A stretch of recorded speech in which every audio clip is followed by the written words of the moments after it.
ಎಲ್ಲರಿಗೆ ನಮಸ್ಕಾರ.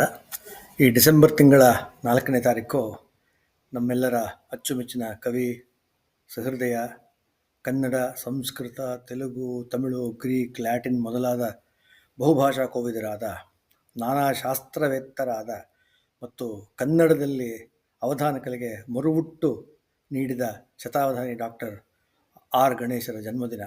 ಹಾಗೆ ಈ ಒಂದು ಪ್ರಸ್ತುತಿ ಕೂಡ ಅವರಿಗೊಂದು ವಿಳಂಬದ ಉಡುಗೊರೆ ಅಂದರೆ ತಪ್ಪಿಲ್ಲ. ಭಾಷೆಗಳ ನಡುವೆ ವೈಷಮ್ಯವನ್ನು ಬಿತ್ತೋ ತುಂಬ ಶಕ್ತಿಗಳೀಗ ಕಾಣಿಸ್ತಾ ಇವೆ. ಈ ನಡುವೆ ಭಾಷಾ ಮೈತ್ರಿಯ ಮಾತು ಅಪರೂಪವಾದರೂ ಸ್ವಾಗತಾರ್ಹ. ಇಂಥ ಭಾಷಾ ಮೈತ್ರಿಯ ಒಂದು ಸುಂದರವಾದ ಉದಾಹರಣೆ ಕನ್ನಡ ಮತ್ತು ತೆಲುಗುಗಳ ಮಧ್ಯ ಇರುವ ಚಿರಕಾಲದ ಸುಮಧುರ ಸಂಬಂಧ. ಈಗ ಎಂಡುಮೂರಿ ವೀರೇಂದ್ರನಾಥರ ಎಷ್ಟೊಂದು ತೆಲುಗು ಕಾದಂಬರಿಗಳು ತೆಲುಗಿನಿಂದ ಕನ್ನಡಕ್ಕೆ ಬಂದಿವೆ. ಭೈರಪ್ಪನವರ ಕನ್ನಡ ಕಾದಂಬರಿಗಳು ಕನ್ನಡದಿಂದ ತೆಲುಗಿಗೆ ಹೋಗಿವೆ. ಇತ್ತೀಚೆಗೆ ಶ್ರೀ ಎಂ ಆರ್ ಚಂದ್ರಮೌಳಿಯವರು DVಜಿಯವರ ಪ್ರಸಿದ್ಧವಾದ ಮಂಕುತಿಮ್ಮನ ಕಗ್ಗವನ್ನು ತೆಲುಗಿಗೆ ತಗೊಂಡು ಹೋಗಿದ್ದಾರೆ. ಗಣೇಶ ಭಟ್ಟ ಕೊಪ್ಪಲ್ ತೋಟ ಮತ್ತು ಸುದರ್ಶನ್ ಮುರಳೀಧರ್ ಇವರು ಗರಿಗಪಾಟಿ ಅವರ ಸಾಗರ ಘೋಷವನ್ನು ಕನ್ನಡಕ್ಕೆ ತಂದಿದ್ದಾರೆ. ಹೀಗೆ ತೆಲುಗು ಕಾದಂಬರಿಗಳ ಕನ್ನಡ ಅನುವಾದವಂತೂ ಸಾಗುತ್ತಲೇ ಇದೆ. ಅಂತಹ ಮಧುರ ಸಂಬಂಧದ ಭವನ ಅಂತ ಇದ್ದರೆ ಅದಕ್ಕೆ ಕಲಶ ಆಗಿರುವಂಥದ್ದು ಕವಿ ಸಮ್ರಾಟ್ ನೋರಿ ನರಸಿಂಹಶಾಸ್ತ್ರಿಗಳ ಮಹೋನ್ನತವಾದ ಕವಿ ಸಾರ್ವಭೌಮುಡು ಎಂಬ ತೆಲುಗು ಕಾದಂಬರಿಗೆ ಶತಾವಧಾನಿ ಡಾಕ್ಟರ್ ರಾ ಗಣೇಶರ ಸಮರ್ಥವಾದ ಕನ್ನಡ ಅನುವಾದ. ಕವಿ ಸಮ್ರಾಟ್ ನೋರಿ ನರಸಿಂಹಶಾಸ್ತ್ರಿಗಳು ಮೂಲತಃ ಆಂಧ್ರ ಪ್ರದೇಶದ ಕರಾವಳಿಯವರು, ರೇಪಲ್ಲೆ ಅನ್ನೋ ಜಾಗದಲ್ಲಿದ್ದರು. ವೃತ್ತಿಯಲ್ಲಿ ವಕೀಲರು, ಆದರೂ ಪ್ರವೃತ್ತಿಯಲ್ಲಿ ಸಾಹಿತಿಗಳು. ವಾಘಿರ, ರುದ್ರಮದೇವಿ, ಮಲ್ಲಾರೆಡ್ಡಿ, ಧೂರ್ಜಟಿ, ನಾರಾಯಣ ಭಟ್ಟು, ಕವಿ ಸಾರ್ವಭೌಮುಡು, ಕವಿದ್ವಯಮು ಅನ್ನುವಂಥ 7 ಐತಿಹಾಸಿಕ ಕಾದಂಬರಿಗಳನ್ನು ರಚಿಸಿದ್ದಾರೆ. ಅವರು ದೇವಿ ಭಾಗವತದ ಮೊದಲು 3 ಸ್ಕಂಧಗಳ ಆಂಧ್ರಾವತರಣಿಕೆಯನ್ನು ಕೂಡ ಮಾಡಿದ್ದಾರೆ. ಅದರಿಂದಲೇ ಅವರಿಗೆ ಕವಿ ಸಾಮ್ರಾಟ್ ಎಂಬ ಬಿರುದನ್ನು ಕಲ್ಯಾಣಾನಂದ ಭಾರತಿಗಳು ಕೊಟ್ಟಿದ್ದಾರೆ. ಅವರ ಸಾಹಿತಿ ಎನ್ನುವಂಥ ಒಂದು ತೆಲುಗು ಪತ್ರಿಕೆಯ ಆಧ್ವರ್ಯವ, ಅದರ ಸ್ಥಾಪಕರಲ್ಲಿ ಇವರು ಕೂಡ ಒಬ್ಬರು. ಸಾಹಿತಿ ಅನ್ನುವಂಥದ್ದು ಬಹಳ ಪ್ರಭಾವಶಾಲಿಯಾದ ತೆಲುಗು ಪತ್ರಿಕೆ. ಎಷ್ಟೋ ನಾಟಕಗಳು, ಎಷ್ಟೋ ಕಥೆಗಳು, 60 ವರ್ಷಗಳು ಇವರು ಸಾಹಿತ್ಯ ಕೃಷಿಯನ್ನು ಮಾಡಿದರು. ಇವರು ಹುಟ್ಟಿದ್ದು 1900ರಲ್ಲಿ. ಅವರು ದೈವಾಧೀನರಾದದ್ದು 1978ನೇ ಇಸ್ವಿಯಲ್ಲಿ. 18 ವರ್ಷಗಳಿಂದ ಅವರು ಬರ್ಕೊಂಡೇ ಇದ್ದರು. ಇವರ ನಾನಾ ಶಾಸ್ತ್ರ ವಿಚಕ್ಷಣತೆ ಇವರ ಕೃತಿಗಳಲ್ಲಿ ಕಂಡಿವೆ. ಇವರ ಕೃತಿಗಳಲ್ಲಿ ವಿಶೇಷ ಅಂದರೆ ಚಾರಿತ್ರಿಕ ಪ್ರಜ್ಞೆ, ಸಮಾಜ ವ್ಯವಸ್ಥೆ, ಶಾಸನ, ವಾಣಿಜ್ಯ, ಎಷ್ಟೊಂದರ ಸುಬದ್ಧವಾದ ವರ್ಣನೆಗಳು ನಮಗೆ ಕಾಣಿಸುತ್ತವೆ. ಇವರ ವೈದಿಕ ಧರ್ಮಶ್ರದ್ಧೆ ಪುಟದಲ್ಲೂ ಎದ್ದು ಕಾಣುತ್ತೆ.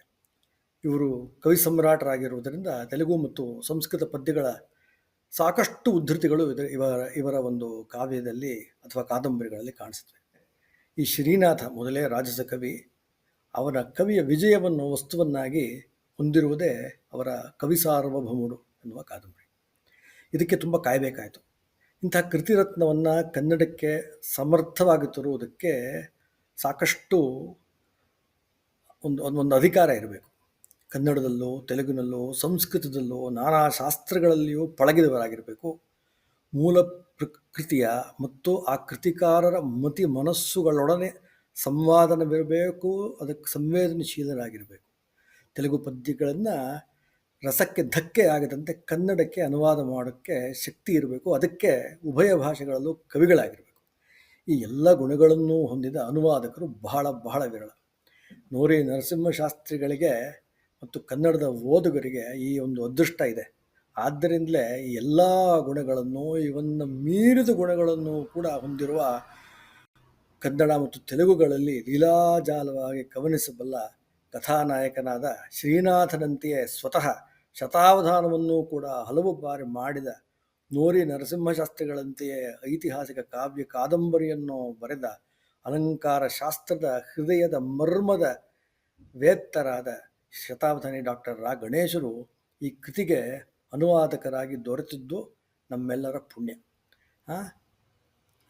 ಗಣೇಶರು ನಿರ್ಮಮರಾಗಿ, ನಿಶ್ಚಯವಾಗಿ ನಿಷ್ಠುರವಾಗಿ ತಮ್ಮ ಕೃತಿಗಳನ್ನು ಬೇರೆಯವರ ಕೃತಿಗಳನ್ನು ಮೌಲ್ಯಮಾಪನವನ್ನು ಮಾಡಿಕೊಳ್ಳುವವರು. ಇಂಥವರು ತಮ್ಮ ಈ ಅನುವಾದದ ಬಗ್ಗೆ ಮೂಲದ ಪದ ಮತ್ತು ವಾಕ್ಯಗಳ ಜಾಡನ್ನೇ ಪ್ರತಿಶತ 95ಕ್ಕಿಂತ ಹೆಚ್ಚಿನ ಪಾಲು ನಾವಿಲ್ಲಿ ಕಾಣಬಹುದು ಅಂತ ಹೇಳಿದ್ದಾರೆ. ಅಂದರೆ ಈ ಅನುವಾದದ ಅಧಿಕೃತತೆಯ ಬಗ್ಗೆ ಸಂಶಯ ಏನೂ ಬೇಡ. ಪುಸ್ತಕ ಗಾತ್ರದಲ್ಲಿ ನೋಡಿ ತುಂಬ ಚಿಕ್ಕದು, 172 ಪುಟ ಅಷ್ಟೆ. ಇದಕ್ಕೆ ಈ ಕೃತಿಯ 172 ಪುಟಗಳ ಈ ಕೃತಿ ಸೌಧಕ್ಕೆ ಗಣೇಶರು ಬರೆದಿದ್ದಾರೆ ಒಂದು 36 ಪುಟಗಳ ಪ್ರತ್ಯೇಕವಾದ ಒಂದು ಪ್ರವೇಶಕ್ಕೆ ಬರೆದಿದ್ದಾರೆ. ಇದು ಒಂದು ಭವ್ಯವಾದ ಸುವರ್ಣ ತೋರಣವೇ. ಭಾರತೀಯ ಪರಂಪರೆಯ ಬಗ್ಗೆ ಈಗಿನ ಕಾಲದಲ್ಲಿ ಬರುವಂಥ ಕಥೆ ಕಾದಂಬರಿಗಳ ಬಗ್ಗೆ ವ್ಯಥೆ ಗಣೇಶರಿಗೆ. ಅದನ್ನು ಮೊದಲು ಹೇಳ್ತಾರೆ. ಮೊದಲು ಹೇಳಿ ನೋಡಿ, ಕಳೆದ ಶತಮಾನದಲ್ಲಿ ಅದರ ಪೂರ್ವಾರ್ಧದಲ್ಲಿ ಮೂಡಿದ ಐತಿಹಾಸಿಕ ಕೃತಿರತ್ನಗಳು, ಇವುಗಳ ಕಡೆಗೆ ಓದುಗರು ಗಮನವನ್ನು ಹರಿಸಬೇಕು. ಆ ಕಡೆಗೆ ನಮ್ಮ ಗಮನವನ್ನು ಕೊಂಡೊಯ್ತಾರೆ. ಅಂತಹ ಕೃತಿರತ್ನಗಳ ನಿರ್ಮಾತೃಗಳಲ್ಲಿ ಅಗ್ರಗಣ್ಯರು ನೋರಿ ನರಸಿಂಹಶಾಸ್ತ್ರಿಗಳು. ಈ ನೋರಿಯವರು ಹಿಂದೆ ಹೇಳಿದ 7 ಕಾದಂಬರಿಗಳು ಮತ್ತು ಇತರ ಕೃತಿಗಳ ಸ್ಥೂಲವಾದ ಒಂದು ಪರಿಚಯ ಕೊಡ್ತಾರೆ. ಆ ಹಿಂದಿನ ಕಾಲದಲ್ಲಿ ಗ್ರಂಥಾಲಯವಾಗಲಿ ಅಥವಾ ಇಲ್ಲಿಂದ ಅಲ್ಲಿ ಓಡಾಡೋಕ್ಕೆ ಪ್ಲೇನ್ ಆಗಲಿ ಅಥವಾ ರೈಲಾಗಲಿ ಅಷ್ಟು ಚೆನ್ನಾಗಿ ಇಲ್ಲದೇ ಇರುವಂಥ ಕಾಲದಲ್ಲಿ ನೋರಿ ನರಸಿಂಹಶಾಸ್ತ್ರಿಗಳು ಮಾಡಿದ ವಿಸ್ಮಯವನ್ನು ತರುವಂಥ ಸಂಶೋಧನೆ, ಇವೆಲ್ಲದರ ಬಗ್ಗೆ ಗಣೇಶರು ತುಂಬ ಚೆನ್ನಾಗಿ ತಿಳಿಸ್ತಾರೆ. ಇಲ್ಲೊಂದು ವಿಶೇಷವಾಗಿ 2 ಅಂಶ ಹೇಳ್ತಾರೆ.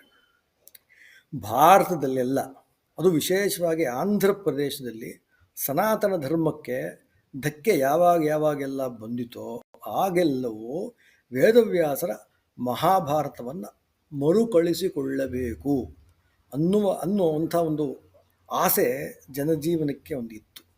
ಅದೇ ನೋರಿಯವರ ದರ್ಶನ. ಇದನ್ನು ವಿಶೇಷವಾಗಿ ನೋರಿಯವರು ಕಂಡುಕೊಂಡಿದ್ದಾರೆ. ಜೊತೆಗೆ ಇದು ಇನ್ನೂ ಈ ಪ್ರವೇಶಿಕೆಯಲ್ಲಿ ಒಂದು ವಿಶೇಷವಾಗಿದೆ. ಕಾದಂಬರಿಗಳನ್ನೆಲ್ಲ ಮೌಲ್ಯಮಾಪನ ಮಾಡ್ತಾರೆ ಇವರು. ಗಣೇಶರು ಸಾಕಷ್ಟು ಕಾದಂಬರಿಗಳನ್ನು ಓದಿದ್ದಾರಲ್ಲ.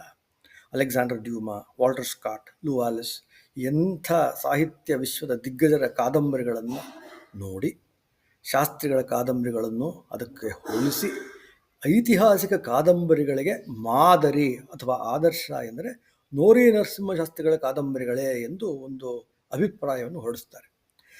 ಜೊತೆಗೆ ಕನ್ನಡದಲ್ಲಿ ಕೂಡ ಐತಿಹಾಸಿಕ ಕಾದಂಬರಿಗಳು ಸಾಕಷ್ಟು ಬಂದಿವೆ. ಅನಾಕೃಷ್ಣರಾಯರು, ತರಾಸು, ಕೊರಟಿ ಶ್ರೀನಿವಾಸರಾಯರು ಮುಂತಾದವರೆಲ್ಲರೂ ಮಾಡಿದ್ದಾರೆ. ಆದರೆ ಆ ಕಾಲದ ಯಾವ ಕಾಲವನ್ನು ಬಿಂಬಿಸೋಕ್ಕೆ ಹೊರಟಿದೆಯೋ ಆ ಕಾಲದ ಪರಿಪೂರ್ಣ ಸಂಸ್ಕೃತಿ ಮೂಡುವಷ್ಟು ಸಂಶೋಧನೆಯನ್ನು ಮಾಡುವ ಒಂದು ಮೂಲ ಸಾಮಗ್ರಿ ಆ ಲೇಖಕರಲ್ಲಿ ಇರಲಿಲ್ಲ ಅಂತ ಅವರು ನೋಡ್ಕೋತಾರೆ. ನೋರಿ ನರಸಿಂಹಶಾಸ್ತ್ರಿಗಳಿಗೆ ಅದೊಂದು ಶಕ್ತಿ ಇತ್ತು. ಯಾಕೆಂದರೆ ತೆಲುಗು ಮತ್ತು ಸಂಸ್ಕೃತ ಎರಡರಲ್ಲೂ ಅವರು ವಿದ್ವಾಂಸರಾಗಿದ್ದರು. ಇದು 2021 ಆಗ ಈ ಪುಸ್ತಕ ಪ್ರಕಟಣೆ ಆಗಿದ್ದು, ಆಗಿನ ಮಾತಿದು. ಭೈರಪ್ಪನವರ ಕಾದಂಬರಿಗಳನ್ನು ಹೋಲಿಸ್ತಾರೆ. ಭೈರಪ್ಪನವರ ಕಾದಂಬರಿಗಳಲ್ಲಿ ನೋರಿಯವರ ಕೃತಿಗಳನ್ನು ಹೋಲಿಸಿದರೆ ಐತಿಹಾಸಿಕ ಸಂಗತಿಗಳು ಕುಂದಿದೆಯಾದರೂ ಮಾನವ ಸ್ವಭಾವದ ಚಿತ್ರಣದಲ್ಲಿ ಭೈರಪ್ಪನವರೇ ಎತ್ತಿದ ಕೈ ಅಂತ ಚೆನ್ನಾಗಿ ಹೇಳ್ತಾರೆ. ಇದರಲ್ಲಿ ಏನೇನಬೇಕು ಅಂದರೆ ಈ ಭಾಗ ಇದೆಯಲ್ಲ, ಇದು ವಿದ್ವಾನೇವ ವಿಜಾನಾತಿ ವಿದ್ವಜ್ಜನ ಪರಿಶ್ರಮಂ ಅನ್ನುವ ನಾಣ್ಣುಡಿಗೂ ಗಣೇಶನ ಸಾಹಿತ್ಯದ ಸೂಕ್ಷ್ಮೇಕ್ಷಿಕೆಗೂ ಇದು ಒಂದು ಸಾಕ್ಷಿಯಾಗಿದೆ. ಈಗ ಕೃತಿ ಕಡೆಗೆ ಬರೋಣ. ನಮ್ಮ ಕಥಾನಾಯಕ ಇದ್ದಾನಲ್ಲ, ಅವನು ಶ್ರೀನಾಥ ಕವಿ. ಅವನೇ ಕವಿ ಸಾರ್ವಭೌಮ. ಅವನು ಸಾಮಾನ್ಯ ಶಕೆ 1370ರಿಂದ 1441 ನಡುವೆ ಇದ್ದವನು. ವಿಜಯನಗರದ ಆ ಕಾಲದಲ್ಲಿ ದೊರೆಯಾಗಿದ್ದವರು ಇಮ್ಮಡಿ ದೇವರಾಯ ಅಥವಾ ಪ್ರೌಢದೇವರಾಯರು. ಪ್ರೌಢದೇವರಾಯರ ಕಾಲದಲ್ಲೇ ವಿಜಯನಗರ ಅತ್ಯುಚ್ಛ್ರಾಯ ಸ್ಥಾನದಲ್ಲಿದ್ದಿದ್ದು. ಇದಾದಮೇಲೆ ಬಂದು ಕೃಷ್ಣದೇವರಾಯರು ಇದ್ರೂ ಆಗಿನ ಕಾಲದಲ್ಲಿ ಸ್ವಲ್ಪ ಕೆಳಗೆ ಹೋಯಿತು. ಕೃಷ್ಣದೇವರಾಯರಾದ ಮೇಲಂತೂ ವಿಜಯನಗರದ ಪತನವೇ ಆಯಿತು. ಆದ್ದರಿಂದ ಅತ್ಯಂತ ಉತ್ತುಂಗದಲ್ಲಿ ಇದ್ದಿದ್ದ ಕಾಲ ಅಂದರೆ ಪ್ರೌಢದೇವರಾಯರ ಕಾಲ. ಈ ಶ್ರೀನಾಥ ಅನ್ನುವಂಥವರು ತೆಲುಗು ಸಾಹಿತ್ಯವನ್ನು ಪ್ರಬಂಧ ಎನ್ನುವ ಕಾವ್ಯ ಪ್ರಕಾರಕ್ಕೆ ತಿರುಗಿಸಿದವರಲ್ಲಿ ಅಗ್ರಗಣ್ಯ. ಮೊದಲು ತಿರುಗಿಸಿದ್ದಾರೆ ಬೇರೆಯವರು, ಆದ್ರೂ ಅದನ್ನು ತಂದು ಆ ಮಾರ್ಗದಲ್ಲಿ ನಿಲ್ಲಿಸಿದಂಥ ಒಂದು ಶ್ರೇಯಸ್ಸಿಗೆ ಸೇರುವಂಥದ್ದು ಶ್ರೀನಾಥನಿಗೆ. ಜೊತೆಗೆ ಕೊಂಡವೀಡು, ರಾಚಕೊಂಡ, ವಿಜಯನಗರ, ಕಂಚಿ ಮೊದಲಾದ ಅನೇಕ ಸಂಸ್ಥಾನಗಳಲ್ಲಿ ಪ್ರಸಿದ್ಧನಾಗಿದ್ದವನು ಶ್ರೀನಾಥ. ಸ್ವದೇಶೇ ಪೂಜ್ಯತೆ ರಾಜ, ವಿದ್ವಾನ್ ಸರ್ವತ್ರ ಪೂಜ್ಯತೆ ಎಂಬುದಕ್ಕೆ ಶ್ರೀನಾಥನೇ ಒಂದು ನಿದರ್ಶನ. ಆತ ಆಗರ್ಭ ಪಂಡಿತ, ನಾನಾ ಶಾಸ್ತ್ರ ವಿಚಕ್ಷಣ, ಸರಸಿ, ಆದರೂ ಭೋಗಿ, ಜೊತೆಗೆ ಮಹಾಶಿವಭಕ್ತ. ಹೀಗೆ ಅವನೊಂದು ವಿಲಕ್ಷಣ ವ್ಯಕ್ತಿತ್ವ ಶ್ರೀನಾಥ. ಅವನ ರಾಜಸವೇ ರಾಜಸ. ಇದನ್ನು ಮುಂದೆ ನೋಡೋಣ. ತೆಲುಗು ಸಾಹಿತ್ಯ ಲೋಕದಲ್ಲಿ ಅತ್ಯಂತ ಪ್ರಸಿದ್ಧ ಮನೆ ಮಾತಾಗಿರುವಂಥವನು ಶ್ರೀನಾಥ. ಶಿವರಾತ್ರಿ ಮಹಾತ್ಮ್ಯಂ, ಹರವಿಲಾಸಮು, ಕಾಶೀಖಂಡಮು ಇಂತಾದ ಕೃತಿಗಳಲ್ಲಿ ಶಿವಭಕ್ತಿ. ಆತನ ಶ್ರೇಷ್ಠತಮ ಕೃತಿ ಅಂತ ಹೇಳಿದ್ರೆ ಶ್ರೀಹರ್ಷ ಕವಿಯ ಸಂಸ್ಕೃತದ ನೈಷಧೀಯ ಚರಿತೆಯ ಆಂಧ್ರಾವತರಣಿಕೆ. ಅದು ಶೃಂಗಾರ ನೈಷಧಮು ಅಂತ. ಅದು ಎಲ್ಲರ ಒಂದು ತೆಲುಗಿನಲ್ಲಿ ಅದು ಮನೆ ಮಾತಾಗಿದೆ. ಪ್ರಾಕೃತದ ಗಾಥಾಸತ್ಸೆಯನ್ನು ಕೂಡ ಈತ ತೆಗೆಗೆ ತಂದಿದ್ದಾನೆ. ಇಂಥ ಮಹಾಕವಿಯ ಒಂದು ಪಾಂಡಿತ್ಯದ, ಸಾಹಿತ್ಯದ ಮತ್ತು ರಾಜಕೀಯದ ವಿಜಯಗಳ ಒಂದು ರೋಚಕ ಗಾಥೆ ಅಂದರೆ ಕವಿ ಸಾರ್ವಭೌಮ. ಈ ಕಥೆ ಅವಧಿ ಒಂದು ಪುಷ್ಯ ಮಾಸದಿಂದ ಅಂದರೆ ಮಾಘ ಮಾಸಕ್ಕೆ ಸ್ವಲ್ಪ ಮುಂಚೆ, ಅದರಿಂದ ಆಶ್ವಯುಜ ಮಾಸದವರೆಗೆ 9 ತಿಂಗಳಿನಷ್ಟು ಸೀಮಿತ ಅವಧಿಯಲ್ಲಿ ಈ ಕಥೆ ನಡೆಯುತ್ತೆ. ಪ್ರೌಢದೇವರಾಯರ ಆಸ್ಥಾನದಲ್ಲಿ ವಿದ್ಯಾಧಿಕಾರಿಯಾಗಿದ್ದವನು ಗೌಡದೇಶದ ಅರುಣಗಿರಿನಾಥ ಡಿಂಡಿಮ ಭಟ್ಟ ಅನ್ನುವ ಒಬ್ಬ ಮಹಾಪಂಡಿತ ಇದ್ದ. ಈತನಿಗೆ ಆತನ ತಂದೆ ಶೋಣಾದ್ರಿನಾಥನಿಂದ ಒಂದು ಕಂಚಿನ ಢಕ್ಕೆಯನ್ನು ಬುಕ್ಕರಾಯರು ಕೊಟ್ಟಿದ್ದರು, ಆಗಿನ ದೊರೆಗಳು. ಅವರ ಬುಕ್ಕರಾಯರ ಆದಮೇಲೆ ಬಂದವಂಥವರು ಪ್ರೌಢದೇವರಾಯರ ಕಾಲದಲ್ಲಿ ಶೋಣಾದ್ರಿನಾಥನ ಮಗ ಅರುಣಗಿರಿನಾಥ ಡಿಂಡಿಮ ಭಟ್ಟ ಇದ್ದ. ಆದರೆ ಈ ಡಿಂಡಿಮ ಭಟ್ಟ ಆ ಕಂಚಿನ ಢಕ್ಕೆಯನ್ನು ತನ್ನ ಅಹಂಕಾರದ ಪ್ರತೀಕವಾಗಿ ವಿಜಯನಗರದಲ್ಲೆಲ್ಲ ರಣರಣಿಸುತ್ತಿದ್ದ. ಅವನು ಅದರ ಮುಂದೆ ಪಲ್ಲಕ್ಕಿಯಲ್ಲಿ ಹೋಗೋದು, ಅದರ ಮುಂದೆ ಅದನ್ನು ಢಕ್ಕೆಯನ್ನು ಹೊಡೆಯುವಂಥದ್ದು. ಆಮೇಲೆ ಎಲ್ಲರೂ ಅವನ ಅಟ್ಟಹಾಸದಿಂದ ತನ್ನ ಒಂದು ಪಾಂಡಿತ್ಯವೇ ಪಾಂಡಿತ್ಯ, ತನ್ನ ಮುಂದೆ ಯಾರೂ ಇಲ್ಲ ಒಂದು ಅಹಂಕಾರದಿಂದ ಬೀಗೋದು, ಇವೆಲ್ಲವೂ ಅವತ್ತು ತುಂಬ ಜನರಿಗೆ ಇದು ಬೇಜಾರು ಮಾಡಿತ್ತು. ಎಷ್ಟೊಂದು ಜನ ಇವನ ಜೊತೆ ವಾದಕ್ಕೂ ಬಂದರು, ಸೋತೋದ್ರು. ಹೀಗೆ ಶ್ರೀನಾಥ ಕವಿ ಬಂದು ಕೊಂಡವೀಡಿನಿಂದ ವಿಜಯನಗರದಲ್ಲೇ ಇದ್ದು ವಾದದಲ್ಲಿ ಸೋಲಿಸಿ ಕಂಚಿನ ಢಕ್ಕೆಯನ್ನು ನಾಶ ಮಾಡುವಂಥದ್ದು ಈ ಕಥೆ. ಈ ಕಥೆಗೆ ಒಂದು ಸೂಕ್ಷ್ಮವಾಗಿ ಇನ್ನೂ ಹೋಗೋಣ. ಇವಾಗ ಡಿಂಡಿಮನೊಡನೆ ವಾದಕ್ಕೋಸ್ಕರ ಅದು ಹೇಗೆ ವಾದಕ್ಕೆ ಡಿಂಡಿಮನನ್ನು ಇಳಿಸೋದು ಅಂಥದ್ದೇ ತುಂಬ ಚೆನ್ನಾಗಿ ಮಾಡಿದ್ದಾರೆ. ಅದು ಒಂದು ಗೂಢಚಾರಿಗಳ ಮೂಲಕ ಅದು ಹೇಗೆ ಡಿಂಡಿಮ ಭಟ್ಟನ ಅವನ ಶಕ್ತಿಗಳೇನು, ಅವನ ಲೋಪಗಳೇನು, ಇವುಗಳನ್ನೆಲ್ಲ ಪತ್ತೆ ಮಾಡೋದಕ್ಕೆ ಶ್ರೀನಾಥ ಅವನ ಬಿಡಾರದಲ್ಲಿ ಇರುವಂಥ ಹಲವು ಪಂಡಿತರನ್ನು ಕಳಿಸಿ ಅವನ ಇತಿಮಿತಿಗಳೇನು ಅಂತ ತುಂಬ ಚೆನ್ನಾಗಿ ತಿಳ್ಕೊಳ್ತಾನೆ. ತುಂಬ ಆ ಗೂಢಚಾರಿ ಕಥೆ, ತುಂಬ ಪಾಂಡಿತ್ಯದ ಒಂದು ಗೂಢಚಾರಿ ವ್ಯವಸ್ಥೆ ತುಂಬ ಚೆನ್ನಾಗಿದೆ. ಅದಕ್ಕೆ ಮಾಡುವಂಥ ಕಥನ ತಂತ್ರ, ಈ ಕಥನ ತಂತ್ರ ನೋರಿಯವರದ್ದೇ. ಇದು ಇತಿಹಾಸದಲ್ಲಿ ಚರಿತ್ರೆಯಲ್ಲಿ ಎಲ್ಲೂ ಬಂದಿಲ್ಲ, ಆದರೆ ನೋರಿ ನರಸಿಂಹಶಾಸ್ತ್ರಿಗಳದ್ದೇ ಇದು.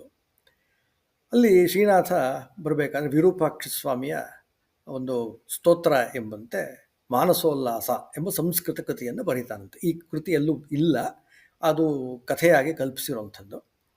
ಅದನ್ನು ಡಿಂಡಿಮನ ಪರಾಮರ್ಶೆಗೆ ಶ್ರೀನಾಥ ಕವಿ ಕಳಿಸ್ಕೊಡ್ತಾನೆ.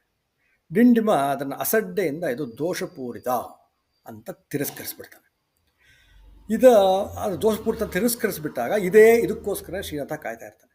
ಶ್ರೀನಾಥ ಕಾಯ್ಕೊಂಡು ಒಂದು ಅಧಿಕ್ಷೇಪ ಪತ್ರ ಬರೆಸ್ತಾರೆ. ನೋಡಪ್ಪ, ಇದರಲ್ಲಿ ದೋಷಗಳನ್ನು ತೋರಿಸಿದರೆ ನಾನು ಈ ಕಾವ್ಯದ ಪ್ರತಿಗಳನ್ನೆಲ್ಲ ಸುಟ್ಟು ಹಾಕಿಬಿಡ್ತೀನಿ. ಆದರೆ ಒಂದು ದೋಷವನ್ನು ತೋರ್ಸೋಕ್ಕಾಗಲಿಲ್ಲ ಅಂದರೆ ಆ ಒಂದು ಢಕ್ಕೆಯನ್ನು ತನಗೆ ಒಪ್ಪಿಸಬೇಕು ಅಂತ ಶ್ರೀನಾಥ ಸಾರಿಬಿಡ್ತಾನೆ. ಇದಕ್ಕೂ ಮುಂಚೆ ಏನಾಗಿರುತ್ತೆ, ಆ ಮಾನಸೋಲ್ಲಾಸದಲ್ಲಿ ಒಂದು ಅಪಶಬ್ದಾಭಾಸ ಆಗೋದು, ಅದು ಅಲಂಕಾರವೂ ಆಗುತ್ತೆ. ಒಂದು ಅಪಶಬ್ದಗಳು ಬರುವಂತೆ ಅದು ಹಾಗೆ ತೋರಿಸ್ಬಿಡ್ತಾರೆ. ಆಗ ಡಿಂಡಿಮ ಅದನ್ನು ಅಸಡ್ಡೆಯಿಂದ ಒಂದು ಚೆನ್ನಾಗಿ ಓದೋದಿಲ್ಲ. ಅದನ್ನು ಏನೋ ಇದು ಅಪಶಬ್ದಗಳಿವೆಯಲ್ಲಪ್ಪ ಅಂತ ಅಂದ್ಕೊಂಡ್ಬಿಟ್ಟು, ಇನ್ನು ಮಹಾಕವಿ ಅಂತ ಗೊತ್ತಿದ್ದರೆ ಅಷ್ಟೊಂದು ಅಸಡ್ಡೆಯಿಂದ ಪ್ರಾಯಶಃ ಓದ್ತಾ ಇರಲಿಲ್ಲ. ಆದರೆ ಇವನು ಯಾರೋ ಬಂದಿದ್ದಾನೆ, ಇವನು ಏನೂ ಗೊತ್ತಿಲ್ಲ ಅನ್ನುವ ಹಾಗೆ ಶ್ರೀನಾಥ ಬಿಂಬಿಸ್ಕೊಳ್ತಾನೆ. ಆದ್ದರಿಂದ ಇವನು ಅಸಡ್ಡೆಯಿಂದ ಓದ್ಬಿಟ್ಟು ಏನು ಪ್ರಯೋಜನವಿಲ್ಲ, ಇದು ತುಂಬ ದೋಷಪೂರಿತ, ಏನು ಪ್ರಯೋಜನವಿಲ್ಲ ಅಂತ ಹೇಳಿಬಿಡ್ತಾನೆ. ಅದನ್ನು ಹೇಳೋ ಹಾಗೆ ಮಾಡುವಂಥದ್ದು ಹಳ್ಳದಲ್ಲಿ ಕೆಡಕೊಳ್ತಾನೆ ಶ್ರೀನಾಥ ಅವನನ್ನು. ಆಮೇಲೆ ಈ ಪ್ರತಿಜ್ಞೆ ಆದ ಮೇಲೆ ಆ ಒಂದು ವಿದ್ವತ್ ಸಭೆಯಲ್ಲಿ ಎಲ್ಲರೂ ವೈಯಾಕರಣರು, ಶಾಸ್ತ್ರವೇತ್ತರು ಎಲ್ಲರೂ ಆ ಗ್ರಂಥವನ್ನು ಪರೀಕ್ಷಿಸಿ ಇದರಲ್ಲಿ ಯಾವ ದೋಷವೂ ಇಲ್ಲ ಅಂತ ಹೇಳಿದಾಗ ಎಲ್ಲರೂ ಡಿಂಡಿಮ ಭಟ್ಟ ಸೋಲನ್ನು ಒಪ್ಕೊಳ್ತಾನೆ. ಒಪ್ಕೊಂಡ ಮೇಲೆ ಆ ಒಂದು ಢಕ್ಕೆಯನ್ನು ಒಪ್ಪಿಸ್ಬೇಕಲ್ಲ, ಶ್ರೀನಾಥನಿಗೆ ಢಕ್ಕೆಯನ್ನು ಒಪ್ಪಿಸ್ತಾನೆ. ಆದರೆ ಶ್ರೀನಾಥ ಬೇಡ ಅಂದ್ಬಿಡ್ತಾನೆ. ಇದು ಯಾರಿಗೂ ಬೇಡವಾದ ಈ ಒಂದು ಢಕ್ಕೆಯಿಂದ ಒಂದು ಅನಾಹುತವೇ ಸರಿ, ಇದನ್ನು ನಾಶ ಮಾಡಬೇಕು ಅಂದ್ಬಿಟ್ಟು ಢಕ್ಕೆಯನ್ನು ನಾಶ ಮಾಡಿಬಿಡ್ತಾರೆ. ಅದಾದಮೇಲೆ ಎಲ್ಲರೂ ಆಚಮನ ಎಲ್ಲ ಮಾಡ್ತಾರೆ, ಅದೆಲ್ಲ ಬೇರೆ ವಿಷಯ, ಅದಿರುತ್ತೆ.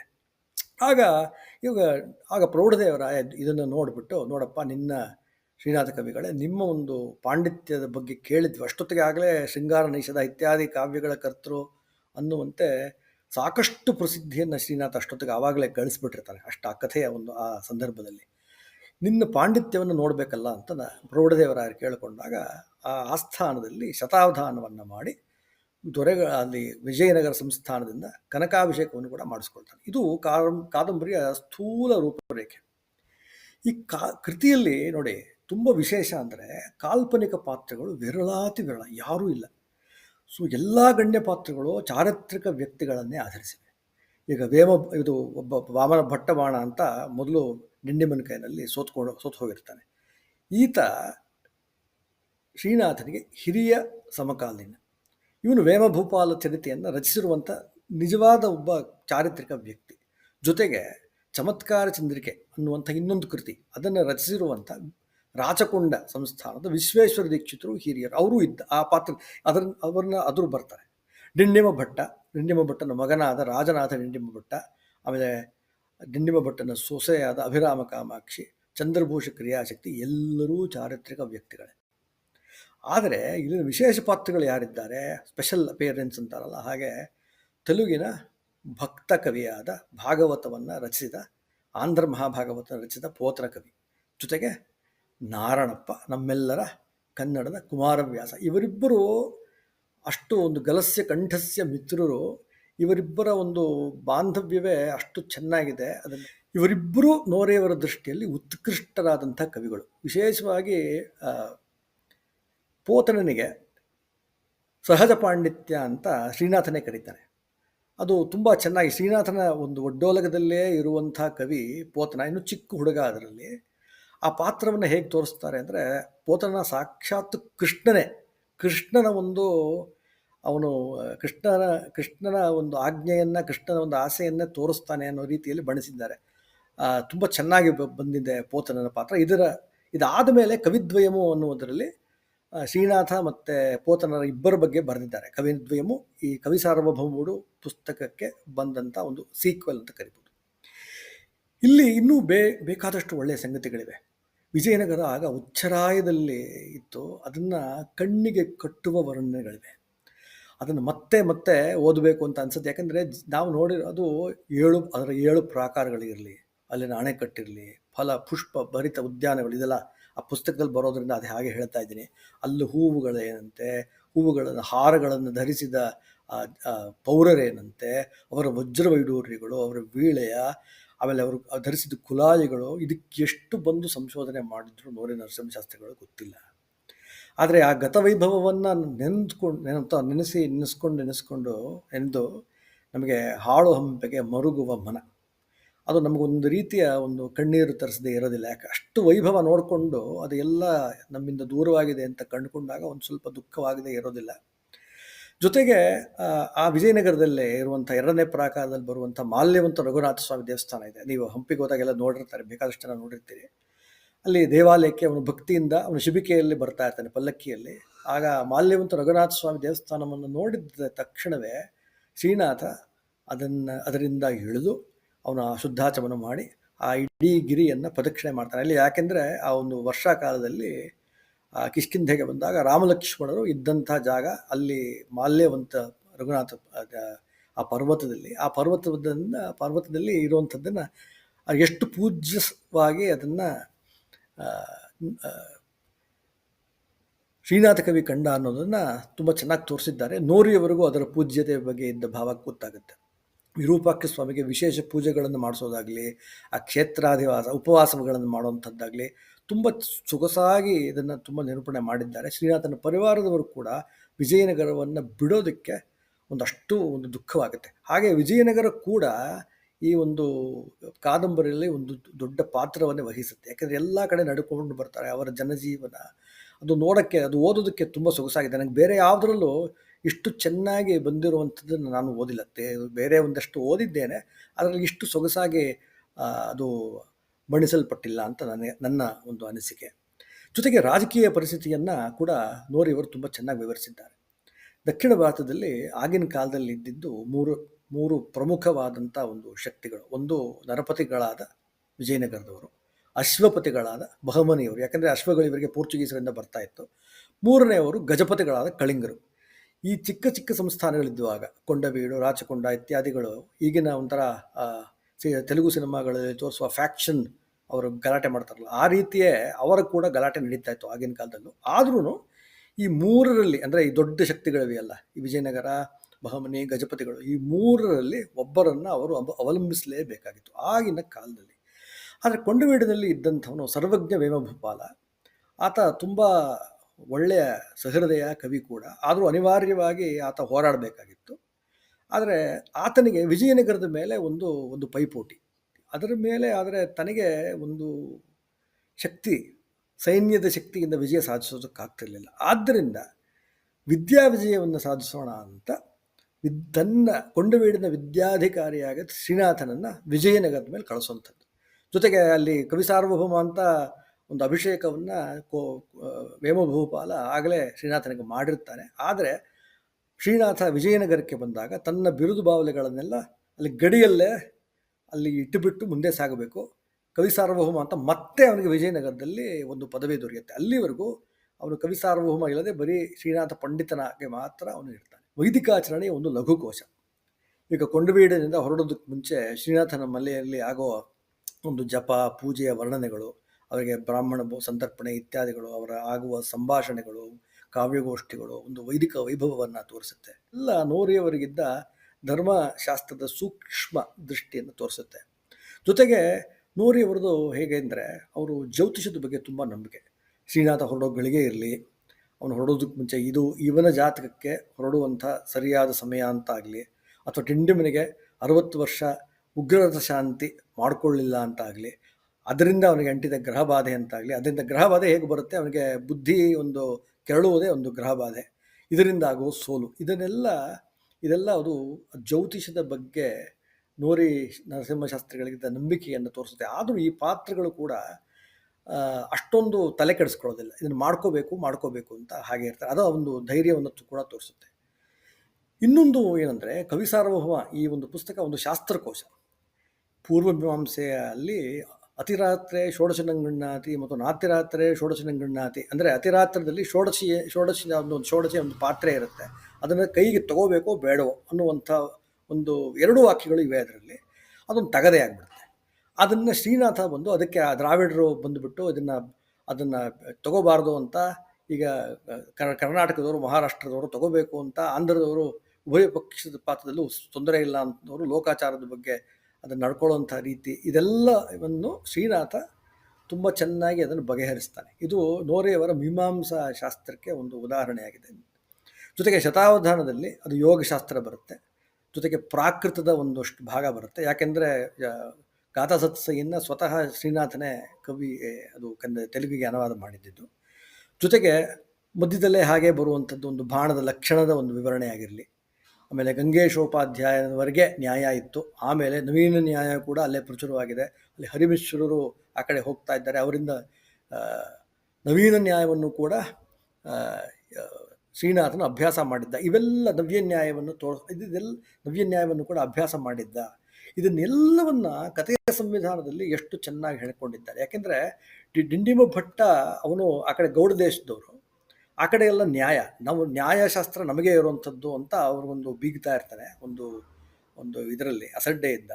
ಆದರೆ ಅವನಿಗೆ ಬೇರೆಯವರ ಮೂಲಕ ಗೊತ್ತಾಗುತ್ತೆ ನವ್ಯ ನ್ಯಾಯವನ್ನು ಕೂಡ ಇವರು ಶ್ರೀನಾಥ ಕಲ್ತ್ಕೊಂಡಿದ್ದಾನೆ ಅಂತ. ಅವನಿಗೆ ಗೊತ್ತಾದಾಗ ಅವನಿಗೆ ಸ್ವಲ್ಪ ದಿಗಿಲು ಬರೋಕ್ಕೆ ಶುರುವಾಗುತ್ತೆ. ಇದೆಲ್ಲ ಒಂಥರ ಪ್ರಸಂಗವಶಾತ್ತು ಹಾಗೆ ನೋರಿಯವರು ಹಾಗೆ ತುಂಬ ಚೆನ್ನಾಗಿ ಹಣದಿದ್ದಾರೆ. ಜೊತೆಗೆ ಶಾಸ್ತ್ರಿಗಳು ಸ್ವತಃ ಕವಿ ಸಮ್ರಾಟ್, ಅವರು ಕಾವ್ಯದ ಹೃದಯದ ಬಗ್ಗೆ ಕವಿನಿಬದ್ಧ ಪ್ರೌಢೋಕ್ತಿಗಳಾಗಿ ಅಷ್ಟು ವಿಷಯಗಳನ್ನು ಹೇಳ್ತಾರೆ. ಉದಾಹರಣೆಗೆ ಆ ವಾದದಲ್ಲೇ ಅಲಂಕಾರ ಶಾಸ್ತ್ರಗಳಲ್ಲಿ ನ್ಯಾಯ ಪ್ರಮಾಣವಲ್ಲ, ಅನುಮಾನ ಪ್ರಮಾಣವಲ್ಲ, ಸಹೃದಯನ ಅನುಭವವೇ ಪ್ರಮಾಣ ಎಂದು ಸಭೆಯಲ್ಲಿ ಎಲ್ಲರ ಮೂಲಕ ತುಂಬ ಚೆನ್ನಾಗಿ ಹೇಳಿಸ್ತಾರೆ. ಜೊತೆಗೆ ಜಗನ್ನಾಥ ಪಂಡಿತರಾಜನ ರಮಣೀಯಾರ್ಥ ಪ್ರತಿಪಾದಕ ಶಬ್ದ ಕಾವ್ಯಂ ಎಂಬುದರ ಪೂರ್ವೋಲ್ಲೇಖ ಒಂದು ಚಮತ್ಕಾರ ಚಂದ್ರಿಕೆ ಎನ್ನುವ ಗ್ರಂಥದಲ್ಲಿ ಇರುವಂತೆ ಅದನ್ನು ಶ್ರೀನಾಥ ಕವಿಯ ಬಾಯಲ್ಲಿ ಅದನ್ನು ಆಡಿಸ್ತಾರೆ. ಜೊತೆಗೆ ಶ್ರೀನಾಥನ ಚಾಟುಪದ್ಯಗಳಂತೂ ಅತ್ಯಂತ ಪ್ರಸಿದ್ಧ. ಈ ಕಥೆಯಲ್ಲಿ ಇವನ್ನ ಸಂದರ್ಭಕ್ಕೆ ಅನುಸಾರವಾಗಿ ಅವರು ಪ್ರಾಯಶಃ ಏನು ಮಾಡಿದ್ದಾರೆ ಅಂದರೆ ಆ ಚಾಟುಪದ್ಯಗಳನ್ನೆಲ್ಲ ತಗೊಂಡಿದ್ದಾರೆ. ಅದಕ್ಕೆ ರೀತಿಯಾಗಿ ಮಧ್ಯದಲ್ಲಿ ಫಿಲ್ ಇನ್ ದ ಬ್ಲ್ಯಾಂಕ್ಸ್ ರೀತಿಯಲ್ಲಿ ಕಥೆಯನ್ನು ಹೆಣೆದಿರಬಹುದು. ಆ ಥರನೂ ಮಾಡಿರ್ತಾರೆ. ಯಾಕೆಂದರೆ ಎಷ್ಟು ಜನರ ಜೊತೆ ಸೇರಿದಾಗಲೆಲ್ಲ ಒಂದೊಂದು ಚಾಟುಪದ್ಯ, ಸೀಸಪದ್ಯಗಳು, ಕಂದಪದ್ಯಗಳು ಹಾಗೆ ಬರ್ತಾ ಇರ್ತವೆ. ಆಮೇಲೆ ಇನ್ನೊಂದು ವಿಶೇಷ ಅಂದರೆ ವೇದಾಂತದಲ್ಲಿ ಪ್ರಸಿದ್ಧವಾದ ಪಂಚಕೋಶ ಪ್ರಕ್ರಿಯೆಯನ್ನು ಕವಿಗಳ ಮತ್ತು ಕಾವ್ಯಗಳ ಮೌಲ್ಯಮಾಪನೆಗೆ ಬಳಸಿರುವುದು. ಇದಂತೂ ನನಗೆ ಬಹಳ ಬಹಳ ಇಷ್ಟವಾದಂಥ ಸಂಗತಿ ಈ ಗ್ರಂಥದಲ್ಲಿ. ಕಾವ್ಯದಲ್ಲಿನ ಅವರು ಹೇಗೆ ಹೇಳ್ತಾರೆ ಅಂದರೆ, ಪಂಚಕೋಶದಲ್ಲಿ ಅನ್ನಮಯ, ಪ್ರಾಣಮಯ, ಮನೋಮಯ, ವಿಜ್ಞಾನಮಯ, ಆನಂದಮಯ ಅಂತ 5 ಕೋಶಗಳಿವೆ. ಇವರೇನು ಮಾಡ್ತಾರೆ, ಕಾವ್ಯದಲ್ಲಿನ ಶಬ್ದ ಅನ್ನಮಯ ಕೋಶ ಆದರೆ ಅರ್ಥ ಪ್ರಾಣಮಯ ಕೋಶವಂತೆ. ಈ ಶಬ್ದ ಮತ್ತು ಅರ್ಥಗಳ ಸಂವಿಧಾನ ಇದೆಯಲ್ಲ, ಅದು ಮನೋಮಯ ಕೋಶ. ಕೆಲ ಕವಿಗಳು ಮಾತ್ರ ವಿಜ್ಞಾನಮಯ ಕೋಶವನ್ನು ಮುಟ್ತಾರೆ. ಆನಂದಮಯ ಕೋಶದಲ್ಲಿ ವಿಹರಿಸುವವರು ಮಾತ್ರ ವ್ಯಾಸ ವಾಲ್ಮೀಕಿಗಳು ಮಾತ್ರ. ಕೆಲವೊಮ್ಮೆ ಕಾಳಿದಾಸನು ವಿಹರಿಸ್ಬೋದು ಅಂತ ಇವತ್ತೊಂದು ವೇದಾಂತ ಮತ್ತು ಅಲಂಕಾರಗಳಿಗೆ ಒಂದು ಈಕ್ವೇಷನ್ ಥರ ಒಂದು ಮಾಡಿಟ್ಟಿದ್ದಾರೆ. ತುಂಬ ಚೆನ್ನಾಗಿದೆ. ಇದನ್ನು ತಿರ್ಗಾ ಅದು ಪೋತನನ ಕೈನಲ್ಲಿ ಇದನ್ನು ಹೇಳಿಸ್ತಾರೆ. ಜೊತೆಗೆ ಕುಮಾರವ್ಯಾಸನ ಕೈನಲ್ಲಿ, ನಾರಾಯಣಪ್ಪನ ಕೈನಲ್ಲಿ ಇದರ ಸಮರ್ಥನೆಯನ್ನು ಕೂಡ ಮಾಡಿಸ್ತಾರೆ.